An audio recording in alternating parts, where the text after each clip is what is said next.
চিকিৎসকের প্রেসক্রিপশনে লেখা কোন সংকেতের কী অর্থ সেটা কি জানেন? প্রেসক্রিপশনে লেখা কোন শব্দের কী অর্থ সেটা জানতে এই গুরুত্বপূর্ণ ভিডিওটা শেষ পর্যন্ত দেখুন। শরীর থাকলে সমস্যা তো থাকবেই, আর সমস্যায় পড়লে দ্বারস্থ হতে হয় ভগবান তুল্য ডাক্তারের কাছে।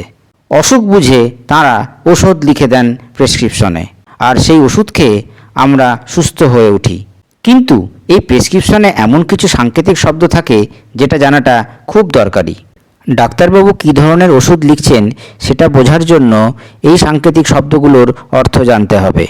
যদি টিএবি লেখেন তাহলে বুঝতে হবে সেই ওষুধটি ট্যাবলেট, সিএপি লিখলে বুঝতে হবে ক্যাপসুল, এসওয়াইপি লিখলে সিরাপ, আইএনজে লিখলে বুঝতে হবে সেটা ইঞ্জেকশন, আইভিআইএনজে লিখলে বুঝতে হবে সেটা শিরায় ব্যবহৃত ইঞ্জেকশন, আইএমআইএনজে লিখলে বুঝতে হবে সেটা মাংসপেশিতে ব্যবহৃত ইঞ্জেকশন, আর ওআইএনটি লিখলে বুঝতে হবে সেটা একটি মলম।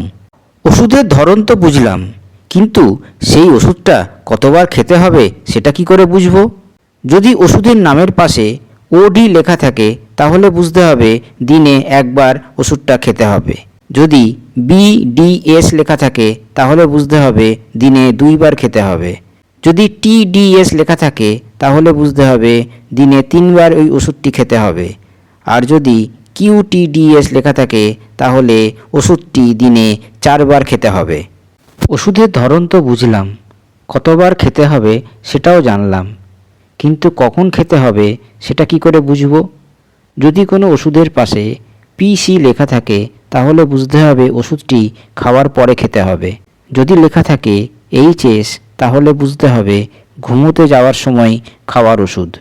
যদি লেখা থাকে বিবিএফ তাহলে বুঝতে হবে সেই ওষুধটা প্রাতরাশের আগে খেতে হবে। এছাড়াও আরও কিছু সংকেত থাকে প্রেসক্রিপশনে, যেমন আরএক্স থাকলে বুঝতে হবে সেটার মানে হলো চিকিৎসা, কিউওডি লেখা থাকলে সেটার মানে হলো এই দিন ছাড়া প্রতিদিন, কিউ মানে প্রত্যেক দিন, এস মানে বাদ দিয়ে, কিউএইচ লেখা থাকলে তার মানে প্রতি ঘন্টায়, সি মানে সঙ্গে, এসওএস লেখা থাকলে বুঝতে হবে সেই ওষুধটি জরুরি ভিত্তিতে খেতে হবে।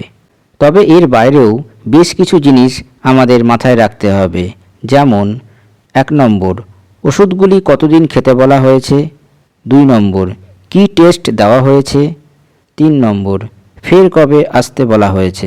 আশা করি এই তথ্যগুলি আপনার ভীষণ কাজে লাগবে। ভালো লাগলে শেয়ার ও লাইক করবেন, আর চ্যানেলটাকে সাবস্ক্রাইব করে আমাকে উৎসাহিত করবেন। ধন্যবাদ।